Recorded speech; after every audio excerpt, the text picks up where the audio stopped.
Eurocentric Christianity often teaches that all so-called black peoples around the world come from Ham. Ham being one of the three sons after the flood that repopulated the earth, making everyone on earth having, origin from one of these three. They also teach that the condition of the so-called black peoples around the world is because of the curse of Ham. So when you really study scripture, you realize there was no curse put up on Ham. It was a curse put up on his grandson, Canaan. So this is a myth within itself. But when you begin to study history, you go to resources like the Zondervan Bible Dictionary.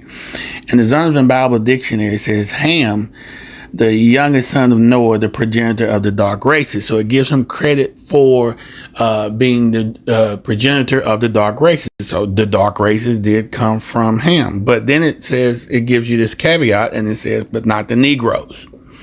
Okay, so that's another dark race. So it says not the Negroes, but the Egyptians, Ethiopians, Libyans, and Canaanites. So then you have to say, well, who did the Negroes come from? And the only other option that you come up with is Shem. Shem is the line where the promised people came from. So there's not an argument around the world of what Negro looks like. But even when we look further into the Zondervan Bible Dictionary, we come up on another definition of what we call ruddy. Ruddy is often referred to King David. So when you look at this definition, it says that it's a word used to refer to a red or a fair complexion, in contrast to the dark skin of the Hebrews, with David being a lighter skinned version of the dark skinned Hebrews.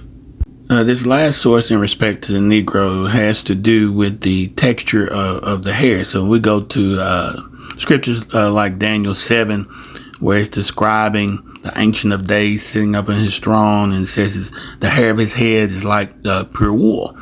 Well, we have to define what do they mean by pure wool. So when we go to older dictionaries, and we're going to use one from 1894 called the Clarendon Dictionary. It says that the definition of woolly would be the soft curled hair of sheep and other animals, closely curled hair of Negroes. And so in these older dictionary, it points out the Negro's hair as being what's really being defined in Scripture. So we put all these just simple things together. We began to come to some solid conclusions.